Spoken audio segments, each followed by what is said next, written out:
Mainit na balita. Kailangan pa ba natin na i-zero talaga si Philhealth to free up 74 billion pesos, Mr. President? I know, Mr. President, hindi pwedeng sisihin na nagkulang tayo sa pagbibigay sa kanila. Kasi nga ang dami ngang pera na nandyan. Hindi nila pinamimigay ang pera dun sa mga nangangailangan at tinuturuan din natin sila ng leksyon. I'm reminded of the saying that health is wealth. But I don't think, Mr. President, that we can use funds meant for health so that we will justify this, that we will generate wealth for the nation. Mr. President. Masasabi ba natin na hindi directly health-related yung napuntahan ng 74.4 billion pesos na yon? Ang ating problema sa PhilHealth subsidy kasi, Mr. President, is yung formula is provided by law. Is it also our message that we are suspending the formula found under the syntax law? The subsidy for PhilHealth is in the nature of is like an automatic appropriation because the law provides for the formula.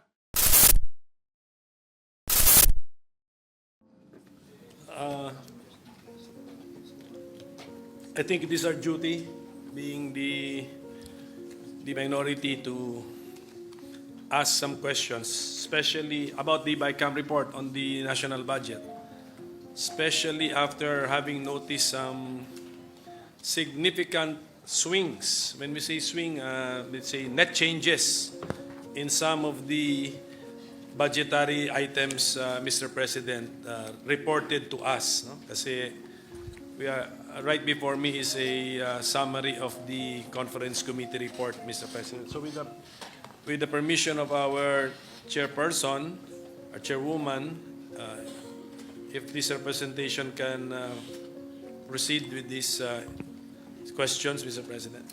Yes, Mr. President, I'll gladly take this opportunity. Bago malimutan, we also freed up 74 billion pesos, 74.4 billion pesos sa PhilHealth subsidy. Tama po yun? Which is under program, the appropriations. Tama po? Yes, Mr. President. Why did we have to do that, Mr. President? Sa dami na ng... hindi pa tayo makakame up ng total amount of the fiscal space which we have freed up sa program appropriations because hindi natin alam yung how much of the 373 billion of new items under unprogrammed appropriations came from program. Hindi pa natin alam eh. But we will add to that the MPBF, we add to that the PGF na mga freed amounts plus the 74 of the PhilHealth. Kinailangan pa ba natin na i-zero talaga si PhilHealth to free up 74 billion pesos, Mr. President? I know, Mr. President, that's also the question of many. And I've thought about this long and hard. And there's no denying that PhilHealth has a savings amount of 600 billion, Mr. President. And that's also the reason why initially the administration thought of it as a way also to augment certain short fundings that we had, for example, for health workers, etc.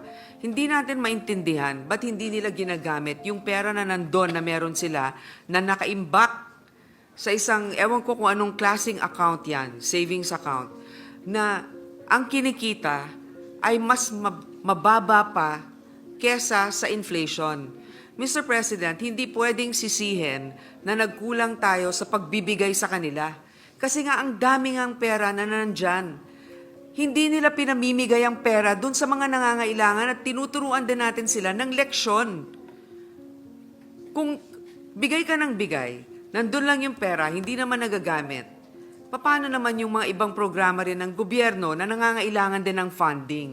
Yun nga yung sinasabi ko, pag meron kang, syempre, di ba, sinasabi natin, 5 yung anak mo, lahat yan kailangan pantay-pantay na mabigyan mo. Totoo yun. Pero sa lahat sa kanila, tinitignan mo rin kung sino may pangangailangan at sino naman ang may kakayanan na itayo rin ang kanyang sarili. Yun din ang sinasabi natin, it's a leadership problem also in PhilHealth, and it's a disbursement problem. Gaya nga ng sinabi ni Senator Cynthia, ang problema din sa PhilHealth, hindi rin natin alam kung ano ba talaga yung mga benepisyo natin. Wala tayong card na nagsasabi hanggang dito o ganyan ang maibibigay sa'yo, ang tagal-tagal ng approval minsan, hindi alam ng ating mga kababayan kung paano sila comply dun sa mga requirements. So ito yung mga nagiging issue. Hindi sila kulang sa pera. At alam ko yung iba talagang pinagdidiinan ito. Pero 600 billion ang meron sila. Samantalang ang dami natin din pangangailangan pagdating sa edukasyon, pagdating sa infrastruktura. Alam mo, maganda talagang magbigay ng social protection. Wealth transfer, importante yan.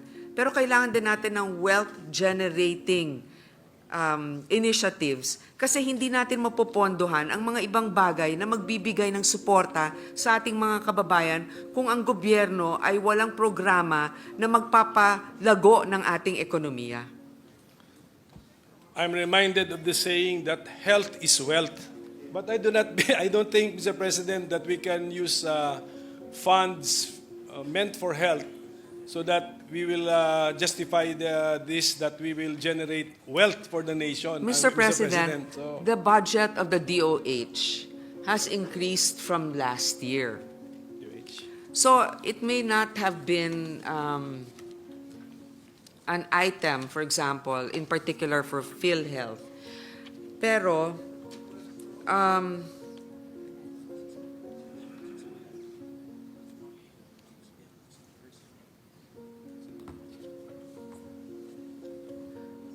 meron naman pong increase na nangyari dito sa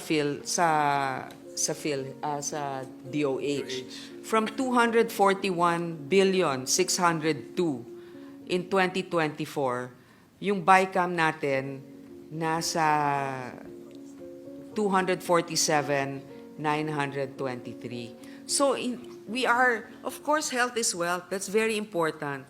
But also, health, the financial situation of our country, the economy, and wealth-generating initiatives are important so that we can support social protection initiatives such as the health sector. sige, mag-digress po tayo muna sa health sector. Pero napansin ko po na ang ating final amount sa Department of Health is 247.9 billion pesos sa BICAM report, mas mababa by 25.7 billion pesos from the GAB, 273.7 billion pesos. So, binawasan pa rin natin ang DOH. And then, ang ating pampalubag-loob lang ay yung level, nung binawasan na, yung ending amount is still higher than the 2024 GAE amount? Yes, Mr. President. But why did we reduce it, Mr. President, by 25.7 billion pesos, which is a very significant amount also, Mr. President? Well, Mr. President, there are certain agencies that we also supported. Like, for example, the Department of Agrarian Reform. We had given them an increase for their budget. We also had given the state universities and colleges an increase in their budget. The DICT, we've also given them an increase. The Department of National Defense also has an increase. So, Mr. President, if possible, we would like to increase all. But then also because of the substantial budget allocation of other departments, we also made sure that departments that are also crucial have a respectable amount that they can operate with. So, pwede ba nating masabi na itong 74.4 billion pesos ng PhilHealth na ziniro natin ay binigay sa ibang mga ahensya ng gobyerno na sa tingin natin ng ating committee na mas nangangailangan o mas deserving ng amount, at masasabi ba natin na hindi directly health-related yung, yung napuntahan ng 74.4 billion pesos na yon, Mr. President? Mr. President, hindi sa masasabi nating more deserving, more in need, perhaps. yes. And then also, yes, I think I know where your next question will lead to. But yes, I think transparently you can look that if you look at the increase in some appropriations, they're not health related. Yes, they're not health-related.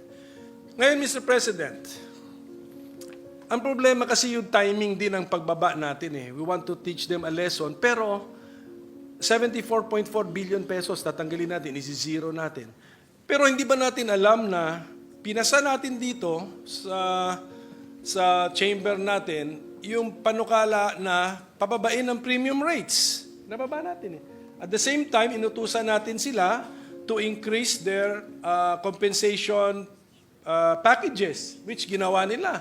Tapos hindi lang dagdagan pa, may konsulta, etc. So, ang nangyayari po, Mr. President, we are being conservative with Philhealth by reducing the subsidy by 74.4 billion pesos at a time when when Philhealth has now committed to be more proactive, aggressive, and then we are returning some benefits to the direct contributors by lowering the contribution rate, Mr. President. Ganyan ang nangyari.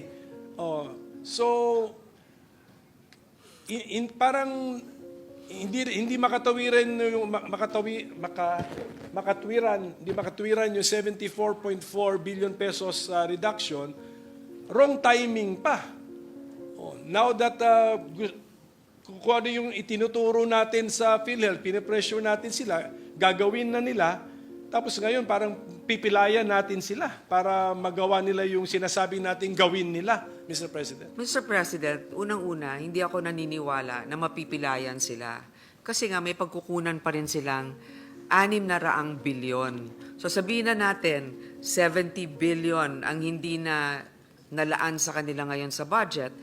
Meron naman silang pagkukunan na 600 bilyon. Ngayon, sa susunod na taon, kung talagang tinupad nila ang kanilang pangako na number one, mas iigihan nila ang pagbigay ng suporta sa mga may sakit na nangangailangan.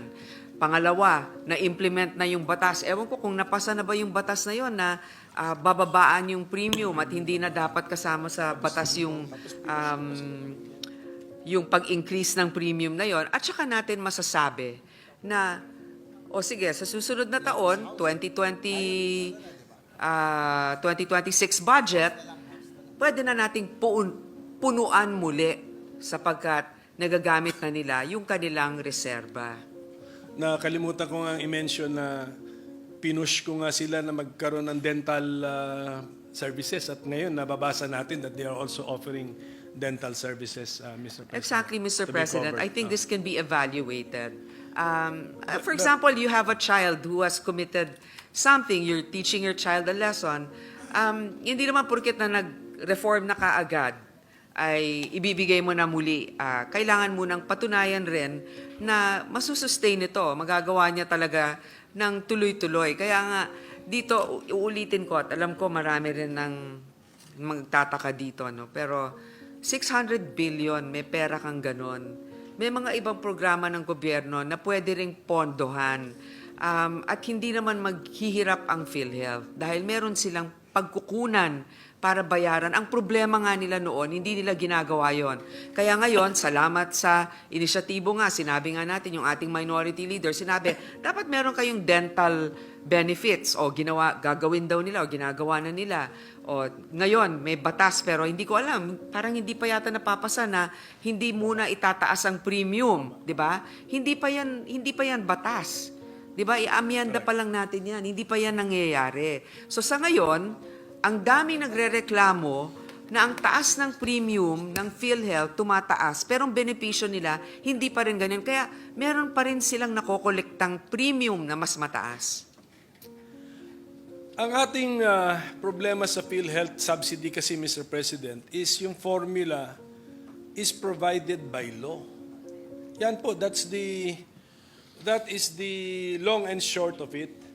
Ngayon, by giving zero subsidy, are we in effect saying that we are suspending that the provisions in the Universal Healthcare Act and the syntax law? So thank you for correcting me. In the syntax law, which provides for that formula, which we discussed during we discussed, I think, during the budget deliberations. We mentioned the formula.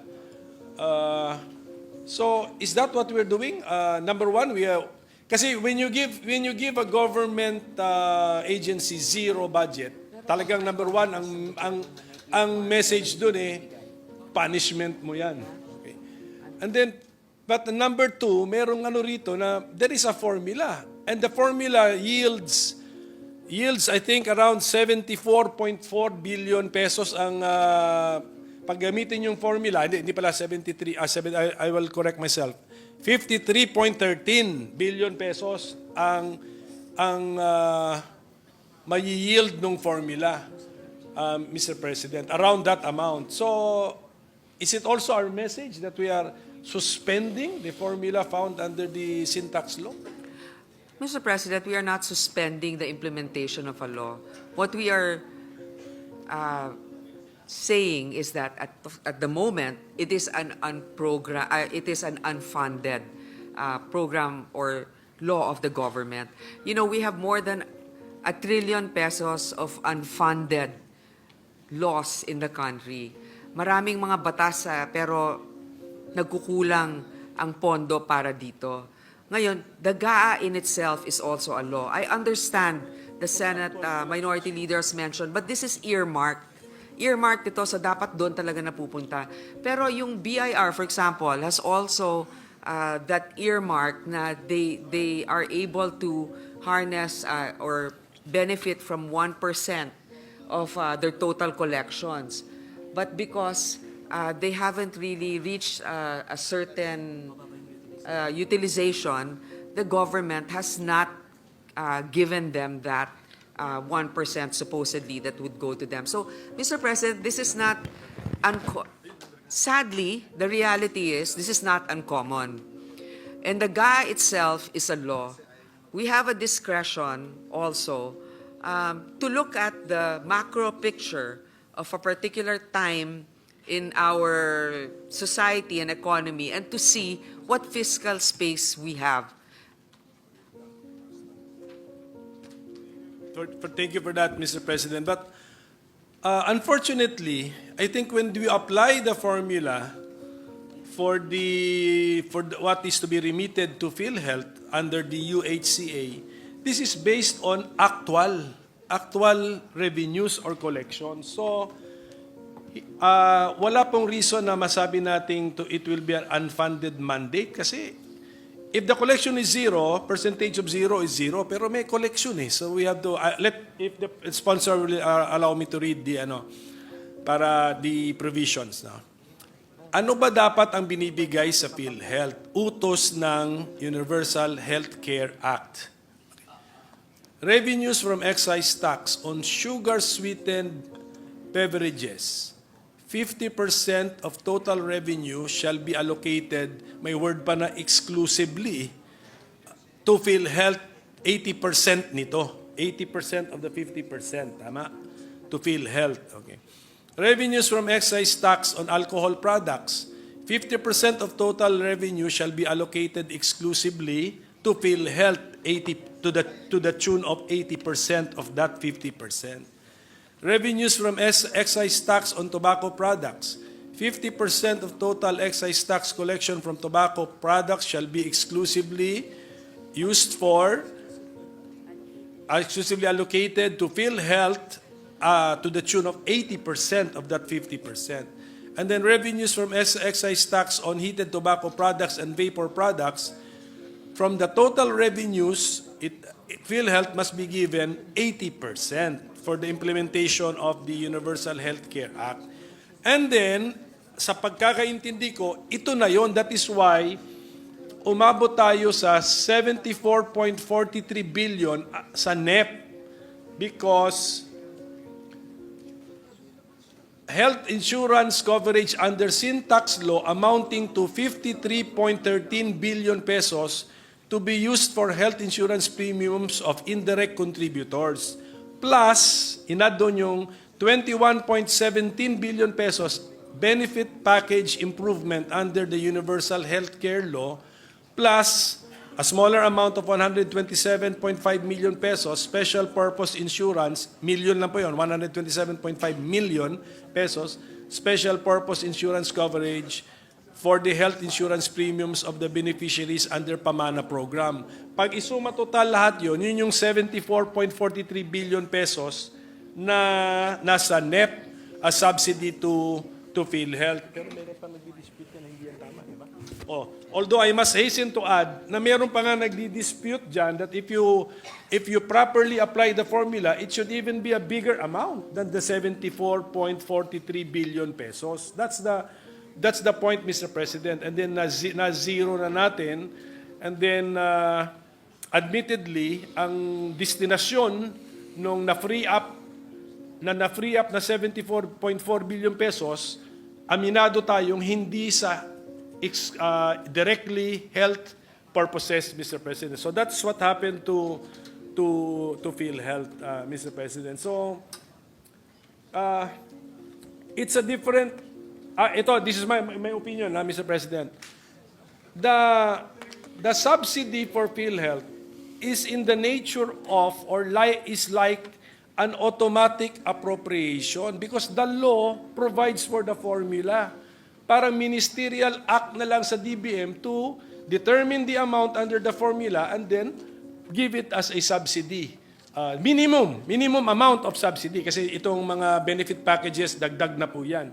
Pero minimum amount of subsidy is determined by law.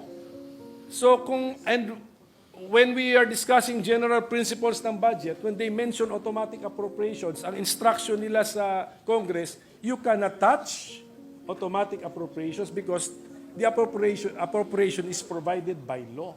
So that's the point of this representation, Mr. President. Mr. President, if I may, there are also other laws that specify that the government will automatically appropriate. But then the reality is, even if the government wanted to, it hasn't been able to appropriate, as I mentioned, more than 1 trillion pesos worth of funds that belong to that should have funded certain laws that have been passed. So, Mr. President, I think we can argue about this all day. I understand the point of the minority leader. What I'm just saying is that with discretion also of the legislative body, we believe that the 600 billion of PhilHealth is for them to be able to utilize. They are not definitely destitutes. They have the funding for it. And if they also show their capability to utilize those funds, next year, definitely it will be a different scenario once we evaluate the progress that they have made. Because we can go back and forth to this, and as the minority leader has said, that doesn't stop him from questioning this from another independent body, the judiciary, to clarify the matter. Yes. But we stand by the fact that the GA is also a law, looking at the snapshot of hopefully the next year and how we will be able to fund all our priority projects. So, Mr. President, yun lang, I'm just pointing this out na we may be inviting another case before the Supreme Court because under the theory that the GAA, if we pass this, is amending indirectly the sin tax law, Mr. President, the formula. Well, and then, Mr. President, para na rin po hindi humaba, can I just make of note my observations and then request in writing some further information about them, Mr. President. So for example, we increased the Office of the President budget by 5.4 billion pesos. Ang tanong na lang siguro why, in writing na lang po. Kasi pwede naman nung sa plenary, pwede naman talagang nailabas na lang yun kung if they really need additional 5. Mr. President, if may I clarify it, because I think it's for good reason. This was actually a request because all of a sudden, we have been chosen or we have been assigned to host the ASEAN summits. Dapat yan kasi Myanmar. For some reason, some delegates said na they're not comfortable because maybe of some political situation in Myanmar, and the next is the Philippines. So that's exactly the amount that is needed for the ASEAN. That is the only addition because when they did the NEP, wala pa yung designation sa atin. Meaning to say that this 5.4 billion was reflected in the Senate committee report. Yes, Mr. Correct. President. Okay. So congratulations for that and thank you for pointing that out, Mr. President. Nasunod yung ating version. Finally, no? Yes, thank you. Then, Mr. President, ito kung pwede na lang din in writing unless of course our chairwoman feels the need to explain it right now. The Office of the Secretary of the Department of Agriculture